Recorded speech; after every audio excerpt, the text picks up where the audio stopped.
Well, let's go ahead. Welcome, everyone. This is our second LAS0 meeting with a full group, and we're glad to have everyone here. Tom Fortunato is going to be presenting tonight, but before he does, we want to ask two questions, and that will help Tom have a sense of what our backgrounds are, and it will also help us as a group. So, Antona, will you go ahead and send the first poll out?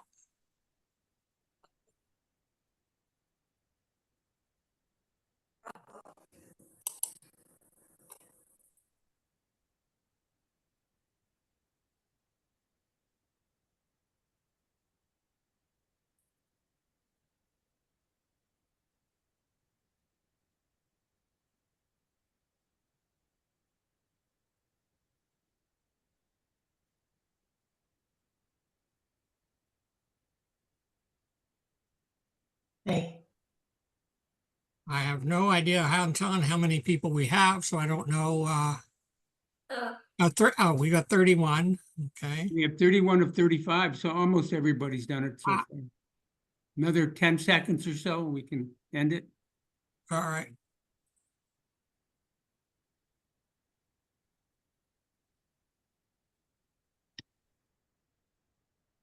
Okay, it seems to have stopped at 31. All right, I'm going to end it, or you are going to end, and we'll share the Just results. share the results. I just shared the results. Did Okay. anybody see those? So we have to do the percentages. About over 70% of us do US and at least one other country. And then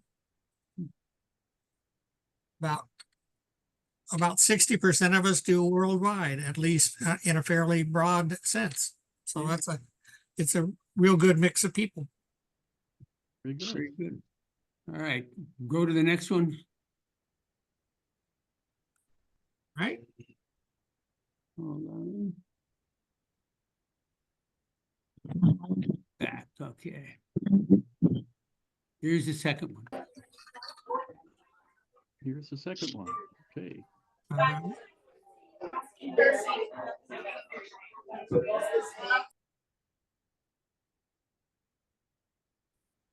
Hey.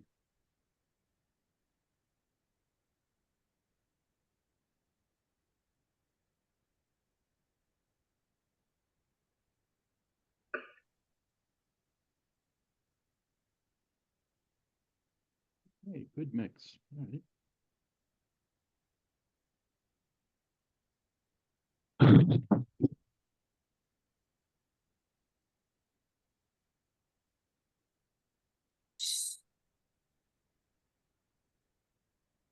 Looks like we've stopped at 33.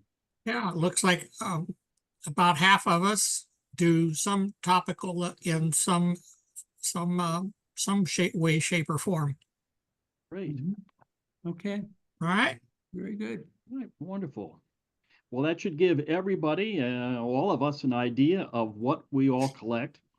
And I wanted some just general background information because I've prepared this presentation for whether you're a beginner, an intermediate, or an advanced collector, and whether you collect US or worldwide. I put a little bit of everything in this presentation for all of you. So that's good. Yep. Looks like you prepared it just perfectly. Very good. So with All that, right. Well, let me right ahead, Bob. Let me say your eulogy. Oh. All right. As I said earlier, my name's Bob Thompson. I'm in Greenville, North Carolina. I'm the secretary for the Raleigh Stamp Club. And I'm glad that Tom is going to present to us tonight. He has been a worldwide collector since the age of 6, so that's at least 20 years. He remains very active in philately with his local club, the Rochester Philatelic Association in upstate New York. He's been the club's webmaster since the mid-90s and was among the first to host a website for the WSP National Stamp Show, Rochester's ROPEX exhibition. He's a life member of the APS and the American Topical Association and it is accredited as a national exhibits judge since 2000. Among his stamp interests are auxiliary markings, Dear Doctor postcards, Titanic mail, wrestling and Summer Olympic thematics, 19th century European numerical cancels, and local Rochester postal history. He's been the public relations chair for the American International Exhibitions, Washington in 2006, New York in 2016, and he's doing the same job for the upcoming 2026 Boston World Expo. So Tom, I'm really looking forward to hearing what you've got to say and your contributions. Thank you. You bet. All right, and thank you all. With that, I'm going to go ahead and try to share my screen. Please let me know that you can see it here in a minute. And we all should mute at this point. Yes, please.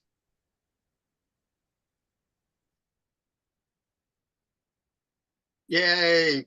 And you should have a screen. Let me actually start it up here from the beginning. Yep, that worked. And if someone can just let me know that everything is A-OK, A-okay. we'll get started. All right, give me 1 second on this side here. Shift, Alt, and H. All right. Well, Bob, thank you very much for that introduction. Anton, who is our LAS0 committee chair, had asked me to kick off the organization's first formal presentation with you all with a talk about useful online philatelic websites. I'm probably like many of you, born in the BWWW era. That's before the World Wide Web. Today, it's really hard to imagine any kind of life that we can lead without the internet with us. Now, rather than just show you a few slides through a live demonstration, I thought it would be best to put a PowerPoint presentation together like this to kind of give you a broader view of what's out there to you. I concentrated on free online sites, not requiring a download, so that it'd be useful whether you have a computer or on a mobile device of some kind. I'm going to go through it relatively quickly offhand, but don't worry, you're going to be able to download this presentation with all the live links in it from the LAS0 website, either as a PowerPoint or as a PDF. In fact, they're available for you right now online, but don't go there until we're done with the presentation in that regards. As I mentioned, I guarantee there's going to be something for everybody here, whether you're a beginner or advanced collector. And really just to kind of start things out, when I was given this assignment by Anton, I really had to think about it. And I said, well, what is the one thing that we stamp collectors, no matter what you collect, what's the biggest thought on our mind or thing that we need? And I think one of the hot topics is going to be, how to identify this stamp that I have in front of me right now. I call it a what's it, especially when you have no idea what it is that you're looking at. So that's the primary thrust of the exhibit of this presentation for you here now. But also you're going to go to websites that will help improve and test your overall philatelic knowledge. And hopefully it's going to introduce you to something new. So again, just a reminder, all of these links are going to be clickable after the presentation for you here. So trying to figure out exactly what you have in front of you when you have an unknown stamp is a very big challenge. You really have two options. You can either search by the words and text that you find on the stamp, like those which are down below, or you can search actually by the stamp's image. And let's start first by checking these two stamps. Now, some of you are going to know right off the bat where these stamps come from, and some of you will be scratching your head. Don't worry about it. We'll show you how you can go ahead and identify those. Let's start just by the text or the words that you see on the stamps themselves. Here are two sites that you can try. Both of these have lists that you can compare your stamp with. One is by the International Society of Worldwide Stamp Collectors, an identifier that they have, and the other is from a site called Stamp Finder Online. Really easy to use either of these. We'll start off with the ISWC identifier. Again, you look for words that are listed on the stamp. For example, here, EMPOTTOMAN. You go through the listing, you can pull up individual letters as you see here, and you can very quickly tell, oh, that particular stamp is from the Ottoman Empire. It's from Turkey, right? And with the stamp, which is down below here, which you'll see, Francobollo Postale, if you don't know Italian, that's exactly where it's from. It is from Italy. It could be from any one of the Italian states, but in this case, again, it gives you a couple different options of where it can be, but you'll at least be able to figure out the general area where that is from. Here is the stamp finder online. This is another page that I just took from their section. Again, exact same kind of thing. It's another stamp identifier. You pull up the letters that you have here, and here is what you can find and determine from each of those. So they work very similar. This is probably be your number one stop if you can at least read some letters that are on the stamp that you have. But probably even easier, you may not know about these particular sites because there are a bunch of tools and places on the website where you can just take a picture of your stamp and it will identify it for you or come very close to that.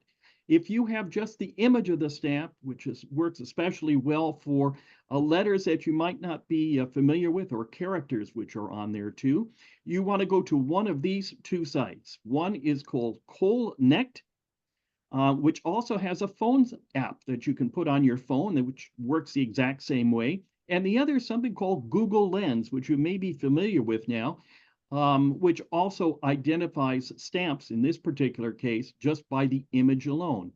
These are very easy to use. Everything that we're going to present for you here too is free, so you don't have to pay to use any of these particular websites. Connect, they do request that you go ahead and sign up for free before you can use their service. Very easy to use. Once you get into the site, this particular page, what you're going to do first is click on this little button down below because you're going to get an image that you have on your computer. If you prefer to take a picture, especially if you have your phone in front of you, you're going to click on that little picture icon instead. You're going to upload that image. Here is that image which I've uploaded, and then it will present you with a number of options which it thinks is pretty close to your particular image. Now you'll be able to scroll up and down and see even more than what you see on this particular screen here, but there is a pretty darn good match for your image. Now here's another one down here, but you have to kind of watch out because this is an imperforate. There are no perforations on this particular stamp, but this is the perforated version here along with the one which is up top. It will then take you to a particular page which will give you all of the details about that particular stamp that you happen to click on it. It'll give you all kinds of details about it. Now, for those collectors who use the Scott catalogs, I'm sorry, unfortunately, Connect does not use Scott catalog numbers because they are copyrighted and they have to pay Scotts for that to use those numbers. But you will find other major catalog numbers here, and you'll see them, the Michel catalog, the Vertentelier, Stanley Gibbons, Unificado, and on and on. And it gives you additional details about that particular stamp.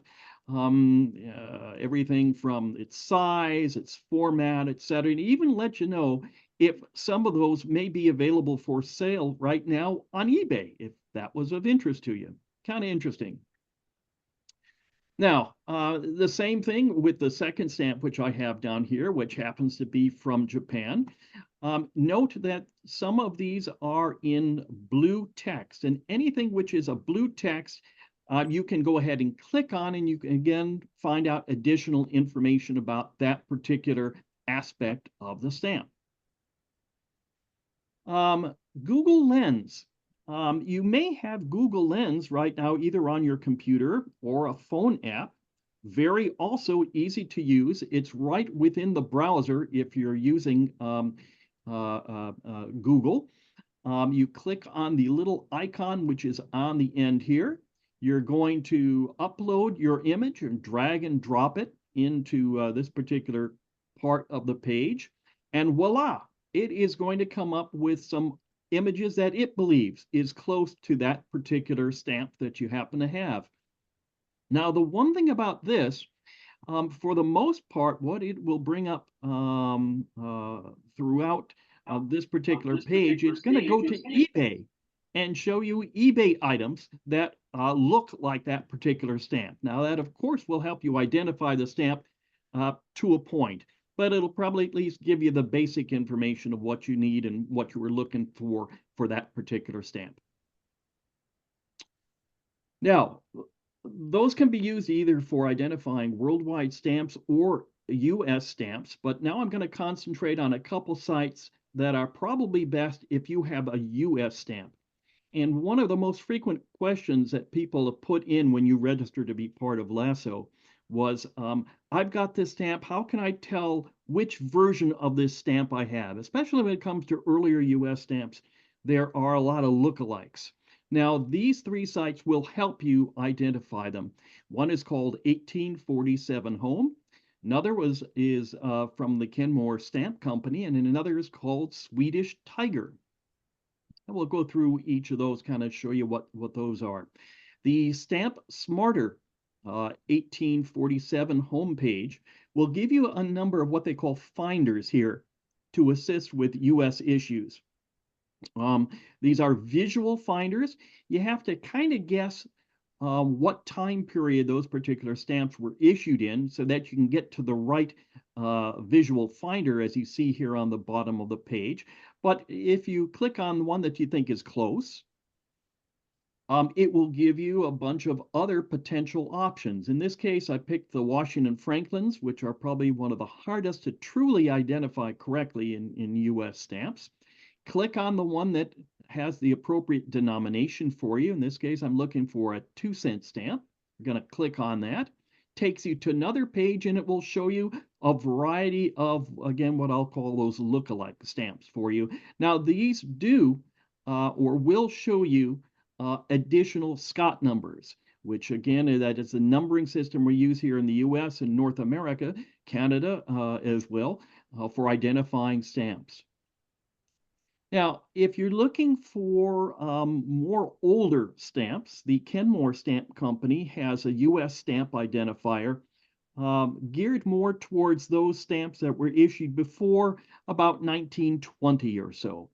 Very similarly, you're going to go ahead and click on the approximate time period when you think your stamp may have been issued. And if you guessed wrong, don't worry, you can always go back into one of the other ones which are here. We're going to look right now for this particular definitive with Benjamin Franklin on it. When I click on that, it will give you details about various varieties of that stamp. It tells you who the printers were of those issues. It'll tell you how to find the secret marks on those stamps.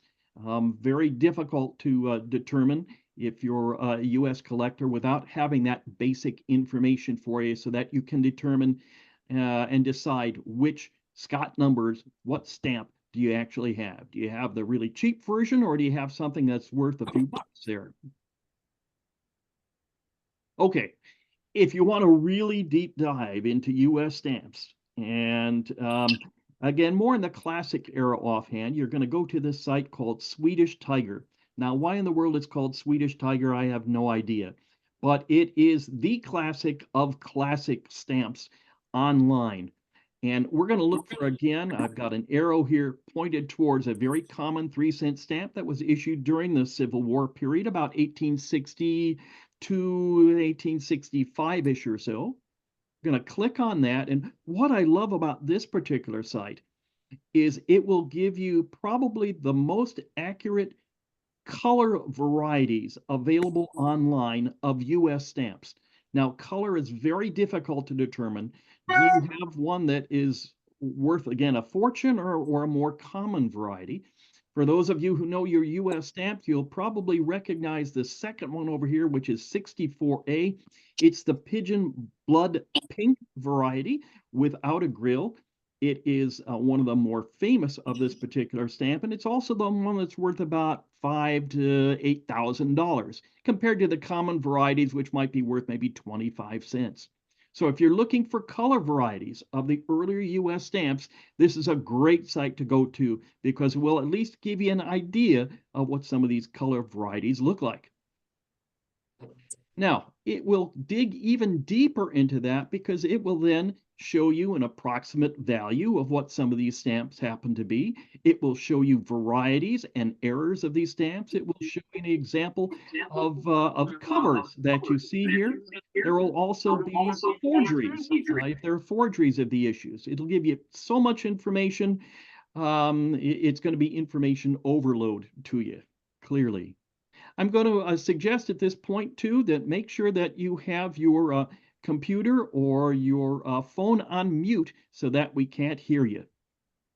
All right, well, let's move on to stamp identifications right now. And here are examples of the major stamp catalogs from around the world that you're probably familiar with. Again, we mentioned the Scott catalog, Stanley Gibbons from Great Britain, Michel from Germany, Yverton Tellier from France and colonies. And there are several others that have online digital stamp catalogs that you need to pay for in order to access. They have yearly fees, and some of them can be up to several $100s just to access their online catalogs. But they're beautiful. If you can afford them, go for them. But if you're like me, I'm looking for the free stuff out there, and there are free alternatives that you can go to find the information that you need. And here, actually a list of 4 of them. There's that Colneck again. That site currently has over 1 million different stamps in their catalogs. And what I like about their online catalog as well is they also deal with back of the book items, revenues, and postage due stamps and things like that, where some of these other sites will just look at the standard definitives or commemoratives that you might have. Postbeeld is a site from the Netherlands. They deal with little more modern stamps from about 1920 onwards. Stamp World lists about half as many stamps as the Colneck site does. And then there's the Universal Postal Union's site. They have their own numbering system that they started for stamps that are issued by member countries, starting in 2002 to present. So if you're looking for a more modern stamp, you might want to check that site out in particular. If you're looking specifically for US online catalogs, here are 3 that I can recommend to you. There's Mystic Stamp Company has one. Stamp World is another site. And if you want or have questions about postage meters, US postage meters, there's a catalog of them available to you too on one of the Wikibook pages that you see there. Let's move on to measuring tools. Perforations. Did you know that if you really needed a perforation gauge and didn't have one handy, but were near a computer or on your phone and near a printer, you can actually print one out? Yes, if you're in a pinch, you can go to this website here at Stamp Smarter and actually print out a perforation gauge. Now, it will print one out at 100% of the actual size a perforation gauge would be. It'll be probably as accurate as you need in a pinch. So there's just a site that might be of interest to you when the need is there. There are also a couple sites that you can go to that will measure perforations for you electronically. Now, this, of course, is only going to be if you have a picture of the stamp that you want to check out, either from another site or from your own collection that you snap a picture of with your camera. It can be done through this particular site, Stamp Collecting Blog. It's a little difficult to use, I'll tell you that. But as they say, practice makes perfect. In fact, they provide a how-to video on how to use this perforation gauge online before you actually use it.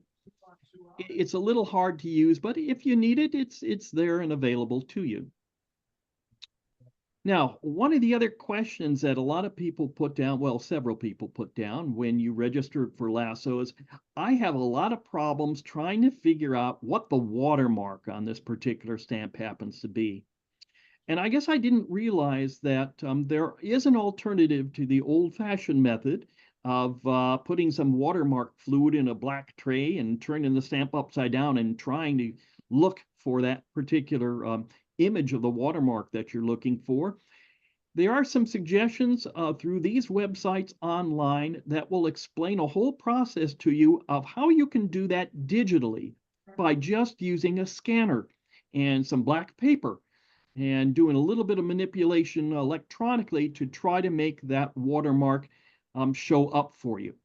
And if you want a website to show you some 1,100 plus different watermarks that have been used since the beginning of stamps in 1840, it's cold-necked again. They have a page that will show you pictures of all 1,193 as of when I checked it out last, watermarks that they have in their database.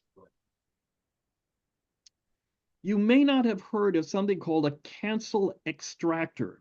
And this is when you'll want to either erase particular colors from a stamp to see another image that may be a postmark or something like that, or just enhance an image in some way that may be a little difficult for you. Now, I'll guarantee that although the results really won't be perfect, as I mentioned here too, here are two easy-to-use tools that will help you take a look at that. First one is going to be on something called the battleshiprevenues.com extract XHMTL. Don't let that dissuade you from going to it offhand. The Battleship Revenues is a series of back-of-the-book stamps here of the U.S., but this particular page just deals with this extractor tool, and it's easy to use. You're going to go to this website. You're going to click on Browse that you see here. You're going to, well, then it will go ahead and upload the image that you have. It will kind of blacken it a little bit as you see the image here. You're going to use your mouse and draw through your mouse a little square, and that little square will pick up a shade of color. The computer system will then look at your image and try to extract or delete anything that has that particular image or shade to show you, well, before and kind of an after picture. Now, like I said, it won't be perfect, but it will at least try to enhance what you're trying to look for. In this case, I wanted to take a look at this Olympic cancel a little better than what the stamp itself showed. So here's just an example of what a cancel extractor can do. Now there's another one called Post Reveal, which does exactly the same thing. Again, another very easy to use tool. You go to the site, you upload your particular image that you want. Of course, I use the exact same image that I did before, and click the word process. Now, this is going to do something a little different because it's going to put your image through at least 100 different filters. And here are just 9 images of the 100 or so that it produced for me when I used this tool last to put into this production. And it will, to varying degrees, erase different parts of the image so that it will hopefully enhance the part of the stamp or cancel in this particular matter that you wanted it to show. And compared to the other tool that I showed you just a moment or two ago, it does a much better job of erasing the color of the stamp which is used, as you can see. It will allow you to go ahead and click on any one of those images that you like best, and then you can go ahead and save it as well. Now, for beginner collectors, and we do have some beginner collectors out there, the population, so to speak, of people who have signed up to participate in LAS0, about a quarter of you are beginner collectors. About half claim that you're intermediate collectors, and about another quarter or so consider themselves advanced collectors. So I did want to put some links here specifically for beginner collectors. The types of questions you have, should be answered by using any, or quite honestly, a combination of these three sites. They're probably three of the better sites out there to give you some basic information, some nomenclature, some words that we use that are very specific to stamp collecting, and words that you'll start hearing more and more of as you get into various aspects of the hobby a little bit more. So please go ahead and utilize these if you consider yourself a beginner collector and have some more of those basic questions. Now, advanced collectors, I put a couple fun links in here for you too, depending on what your particular interests are. If you collect U.S. First Day covers, you may want to know a little bit more information about either the company or in particular the person that may have created that particular first day cover for you. There's a site that will take you and identify quite a few different U.S. stamps that you can find on first day covers. That's through that first link there, the Cachet Makers Index. You may perhaps be interested in cancellations of U.S. stamps in the early, or I should say late 19th, 20th century era. Go to that particular website. That will give you some information about a specific type of cancellation machine and varieties that they had with the U.S. Machine Company. That's kind of interesting. Now, if you have not had a chance, you may flip over your stamp and sometimes see a little mark.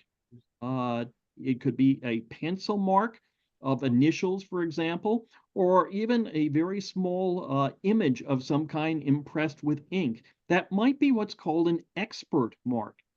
Someone with knowledge about a particular stamp may have been asked to, verify that this is a good stamp, it's not a fake or a forgery.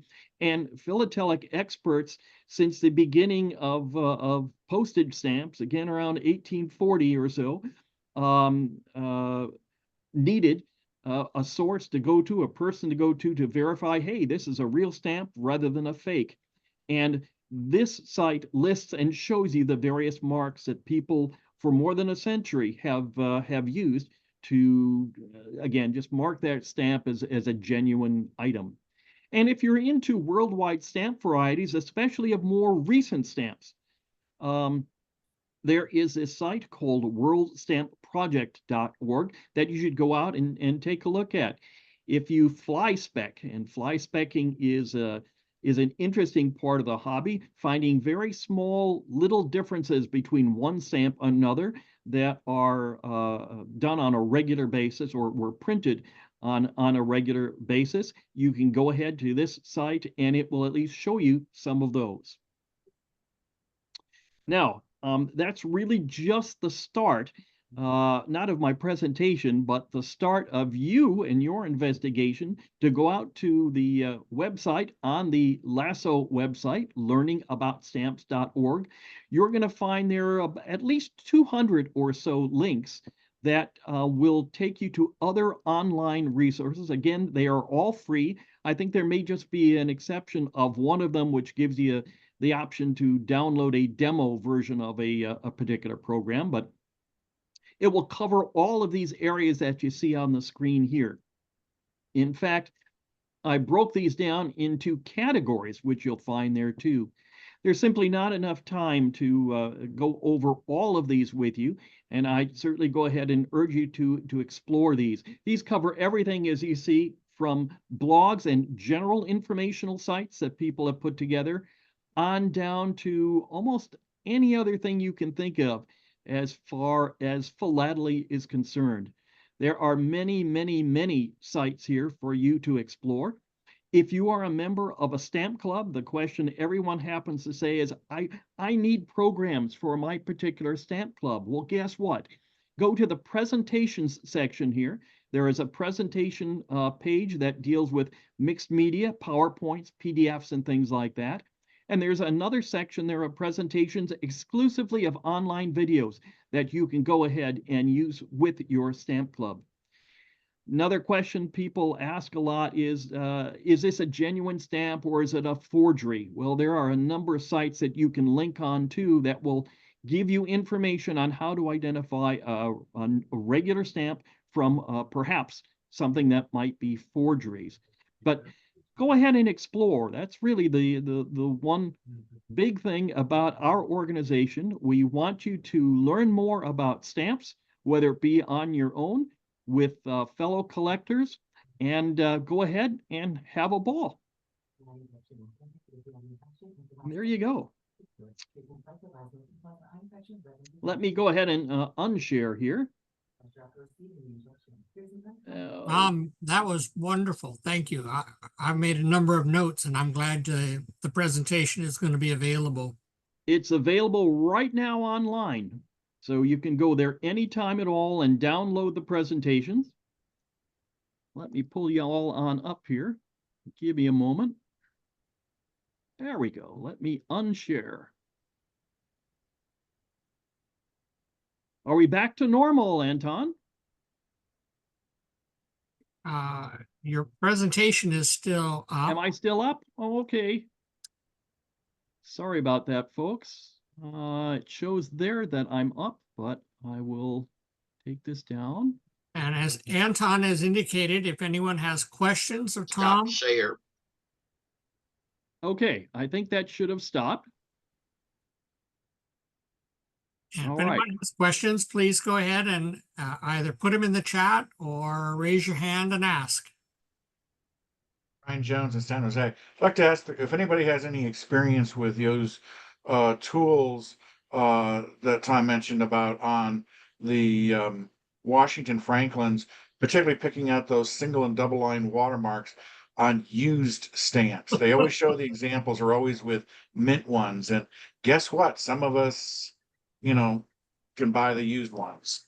I'm having a dickens of a time spotting those single line watermarks.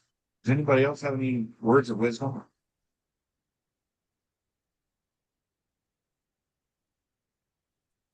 Yeah, don't all talk up at once.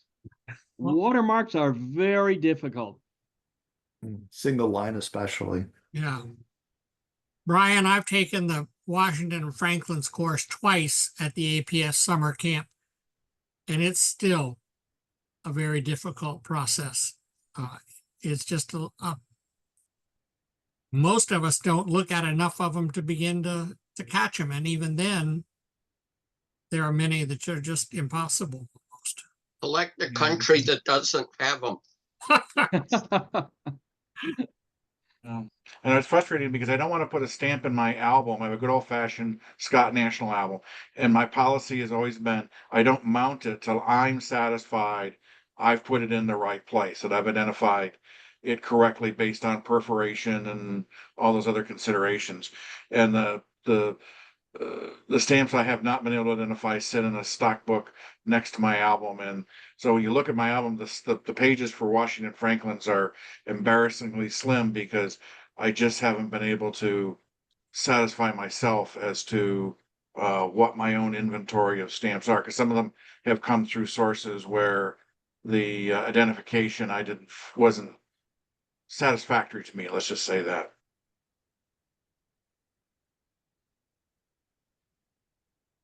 Anything- Brian, this is Kevin in Vermont, and I want to ask the forum, does anyone have experience with using the device that uses light to detect watermarks? It's kind of expensive, so I haven't bought one, but does anyone else have them and like that device? Are you referring to the device that compresses the stamp and has different blue, yellow? Personally, I've had very mixed experience with it. Yeah, our club owns one, but I have not used it. Kevin, I'm going to just tell you that last week at our club meeting, we had a bourse and people were selling stuff. And I got one of those devices and for $25. Now it goes for $350 or $400 ordinarily. And it actually worked. Now, I had one that was given to me previously that didn't work, but this one actually worked. In fact, I took a few minutes to show my wife she could actually see the watermark on a stamp. You know, I think it really depends on the device and what conditions in and so on. Yeah, I think that's right. I've also used one and they're very useful, but you have to really make a lot of adjustments to the intensity of the light and the color of the light to get it to where you can see it clearly. So I've had pretty good experience, but I you know, you got to be patient. You have to kind of do a lot of monkeying around with it. And I have one that is the Sinoscope, and it does a pretty good job for me. Sometimes I've used Oh, the lighter Atlanta fluid is. to do the watermark and use the light when I couldn't see it with the watermark, the lighter fluid alone. Putting the stamp, having soak it in the lighter fluid, and then putting in that, I've been able to identify some things. That might help a little. Yes, on that point, I'm relatively new to digging into the watermarks, and one thing I've always wondered about was putting lighter fluid on it. And I always worried that I'm going to damage the stamp or something like that, or you know, otherwise cause a mess. So I guess it sounds like for folks that use it, it works pretty well. But I've always kind of wondered about that and shied away from using the lighter fluid. I know they have another fluid that they sell, but I just always worried about damaging the stamp. What they recommend at the summer camps for looking at the Washington Franklins, if you use the watermark fluid and you have any doubts, just filter it through a paper towel to pull out any residue. I've not had any issue. Most of the time I use Clarity myself, which is the That's other what I have in my hand right now, a bottle of something called Clarity. It's probably one of the best watermark fluids that are available. It will not hurt your stamp in any way, but it does take a little bit of effort to try to find a watermark in a lot of cases in a black container. It evaporates very quickly, so you need to look quickly. So Thomas, one warning with watermark: if you have a mint, never hinge stamp, and you get it wet with watermark fluid, don't grab it with your tongs. That you're going to disturb the gum. Let it dry out. Absolutely. Yeah. The fluid will not destroy the gum, but you do need to be careful with it. There's one potential problem depending on the type of ink. There's something called an aniline ink or an aniline ink, which can, in any fluid, including water, smear the ink a bit. That's a type of ink that was used, I don't believe in the US, but in a few foreign countries, non-US countries, use that type of ink, and it may just potentially smear the stamp for you. Lynn has had her hand up or his hand up for a long time here. Perhaps we should transition there for a moment.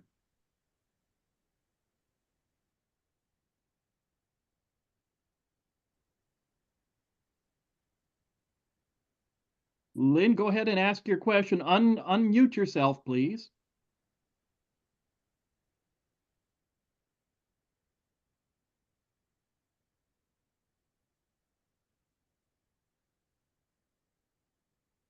Lynn, are you with us? Lynn Merrill. Well, he's unmuting, and while he works that out, Klaus also has had his hand up.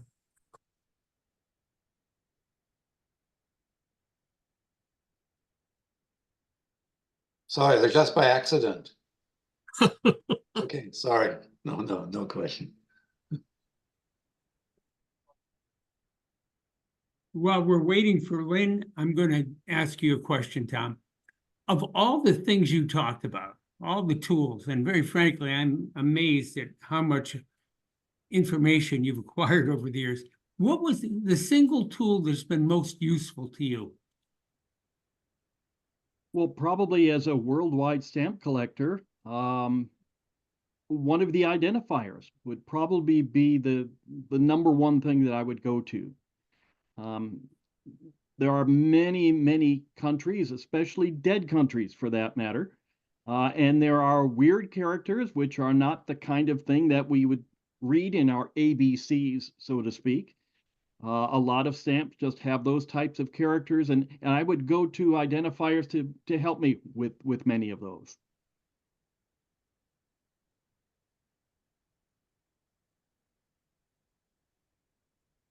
Any other questions? Lynn, are you still with us? You still have your hand up, but maybe you don't have a question. She put Lynn something in the questions, in the chat. in the chat. Oh, you got some things in the chat. Okay. Give me a while. I'll actually look through the chat here too. Oh,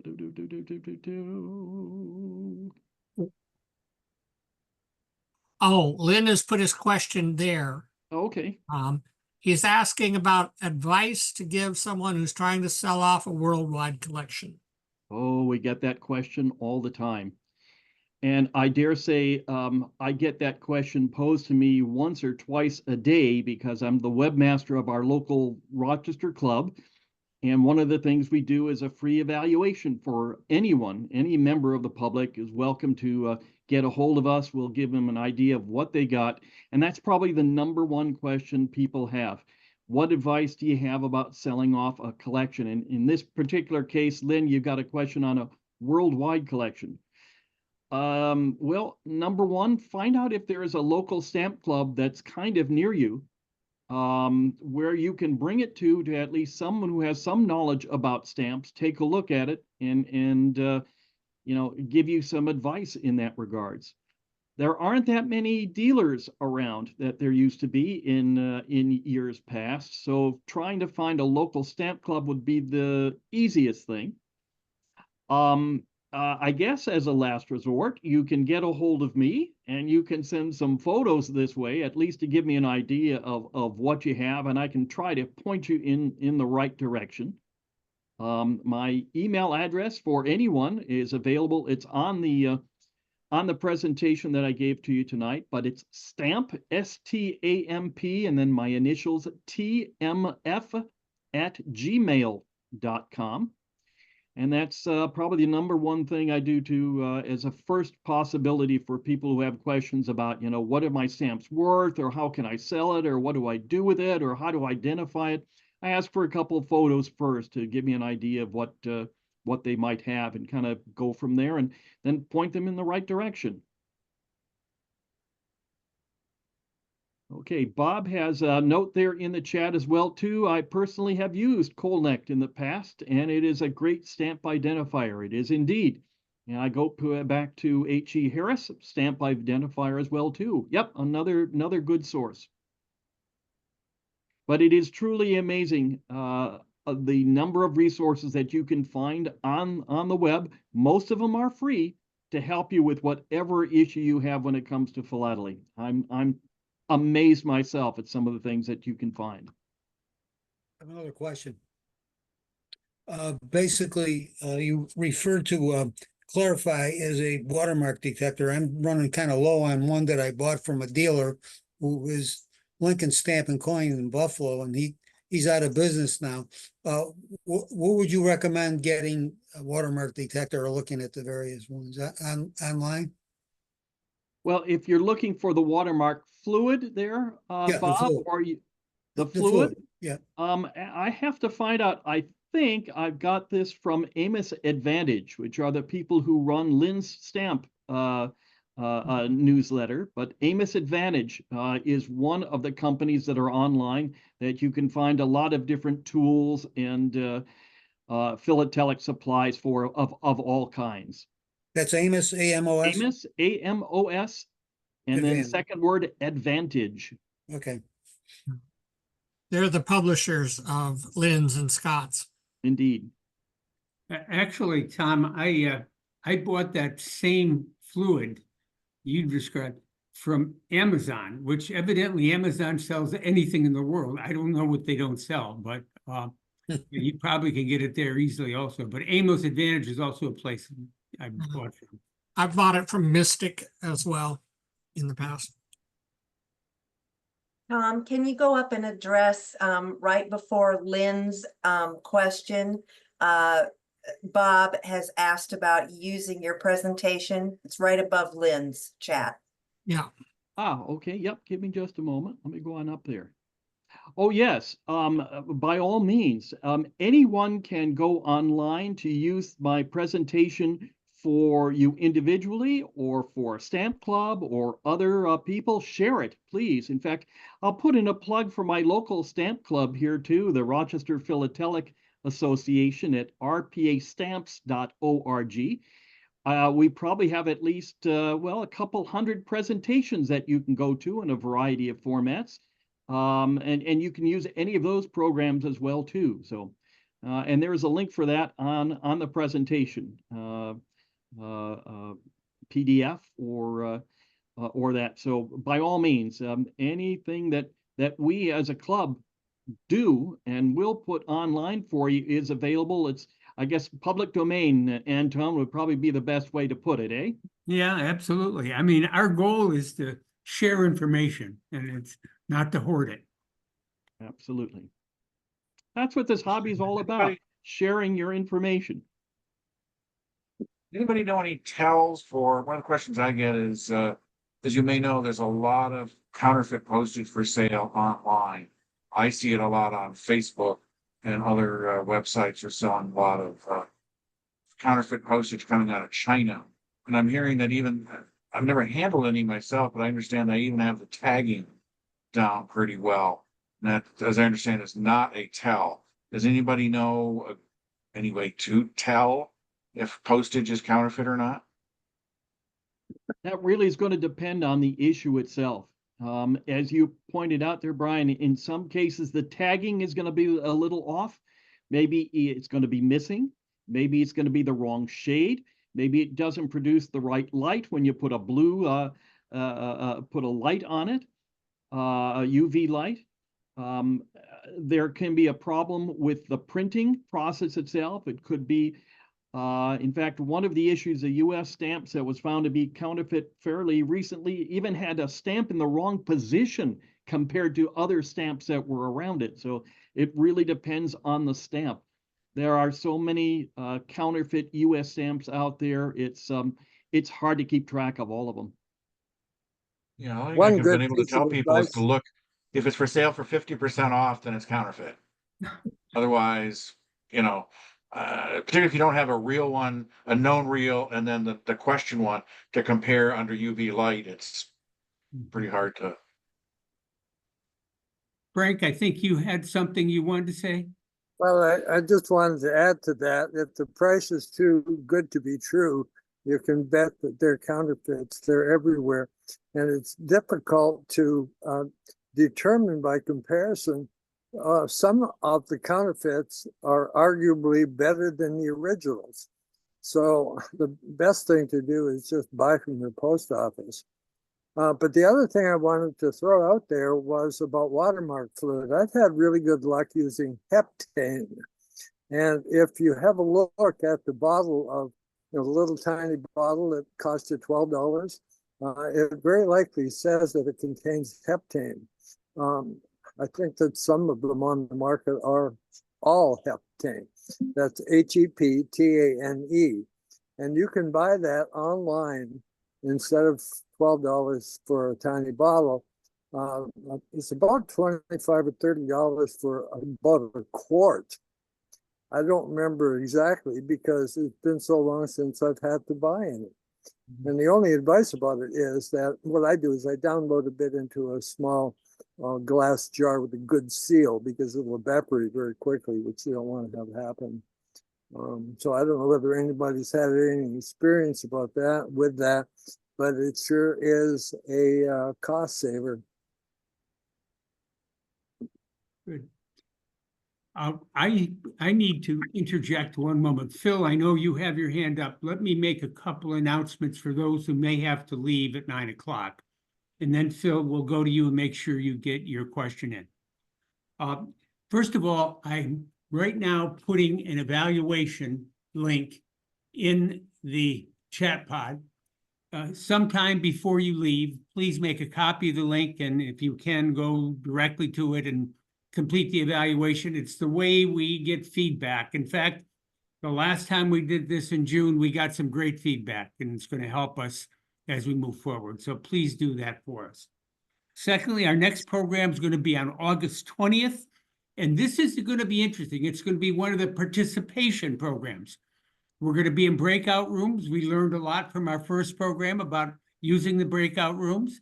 And the topic we're going to cover are the best practices for local clubs, because this is something that a number of people brought up, even during the initial stages of our conversations about this club, was what can we do to help with respect to our local clubs? So we're going to put this one on August 20th. For the fall schedule, by the way, if you go to learningaboutStamps.org, Tom has that link on the PowerPoint. You can go there and you go to the section marked programs in the menu bar. You will see the anticipated programs for the fall.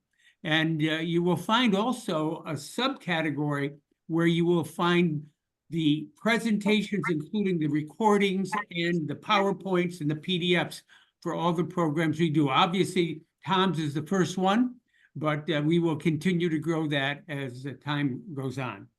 And finally, one other thing, I sent a request out last week a couple times about people who might want to present to the club. We're looking for people who have ideas about presentations that they would like to make to the club.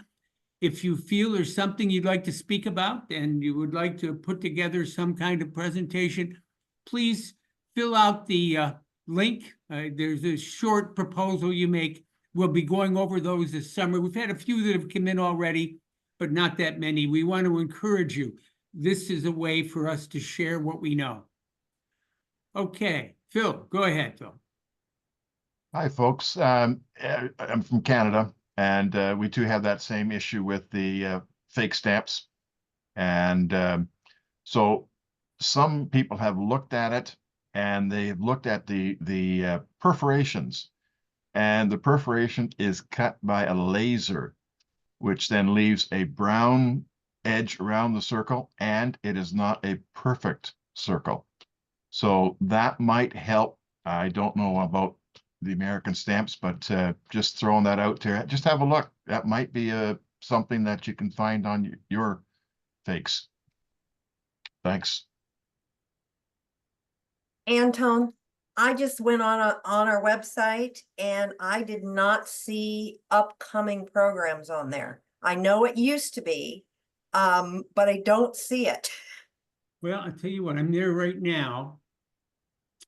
And if you look at programs, hover programs. Okay. It's right under there. It's a drop down. Right. I've got two categories. I've got upcoming events. Yeah. And I've got programs, recordings, and presentations. Oh, I can tell. Just click on programs. In other words, don't go to the drop down. Just click on programs. Oh, just click on programs. Yeah. That'll take you. Oh, there it is. Yeah. Okay. All right. I was doing the drop down. Yeah. And I could not find the upcoming.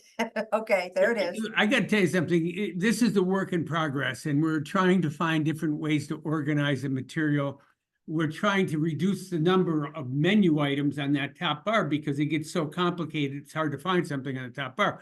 On the other hand, it does create, I think, some confusion sometimes about. Okay. I just wanted to point that out because I couldn't find it. So that means maybe somebody else couldn't find it. I have one statement to make regarding the Canadian collector. I do a lot with stamps that are tagged, and there are a lot of tagging errors that are legitimate. They're not necessarily fraudulent, especially in the early, tagging with the Queen Elizabeth issue. There were a lot of errors, so that doesn't necessarily mean it's a forgery.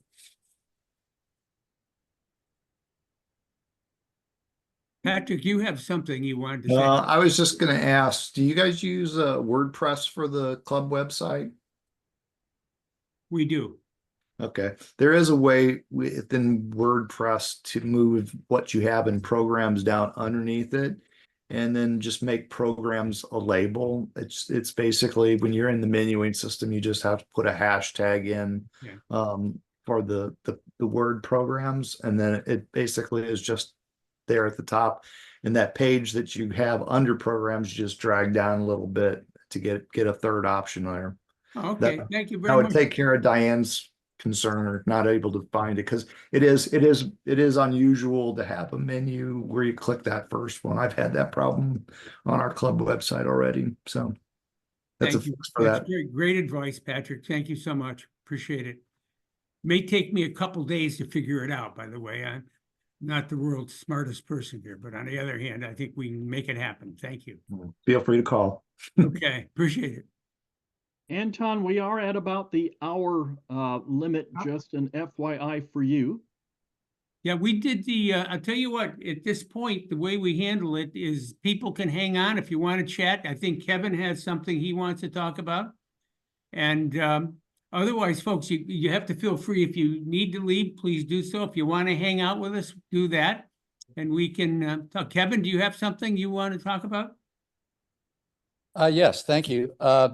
Getting back to the idea of resources that are online and free, I want to make a plug for specialist societies often have websites too. For example, the U.S. Classics, or Collectors Society, and other societies. For example, I found a census of the 1847 U.S. U.S. covers of the 1847 issue that are available out there. And so they're undertaking an entire census. Another site had a deep dive into the 1938 Prexes and the various ways those were used for various postal rates. So sometimes some advanced topics, but nonetheless, you can learn a lot about a certain area by visiting their websites. Very, very good point. Tom, were you suggesting that I end the recording? You can do that anytime at your leisure there, Anton. We are over the hour. I'm going to leave it run for a while, as long as Sure. people have questions or advice, but at some point, if it's just chatting about hometown matters, different story. But anybody else have questions or advice or ideas you want to share, please do. I do want to put in a plug for the APS. We are a chapter club of the American Philatelic Society. I'd urge you all, if you are not a member of the American Philatelic Society, to consider membership in the APS. It's not that expensive, and for everything you get, that is one you have to pay for, folks. It's not a free organization like LAS0, but it's probably the next best thing. So do consider APS membership when you are thinking about perhaps joining another group.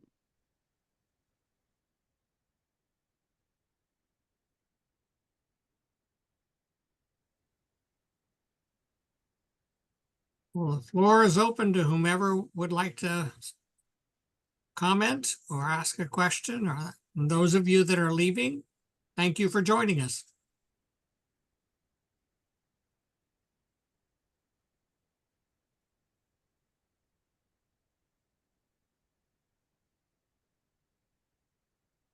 Oh, there is Scott English. Hey, Scott, how are you? Anton, Tom. It's good to see you. How many people did we have on online tonight? We had 48. Okay, pretty good. Yeah. Very nice. I think I'm going to stop the recording.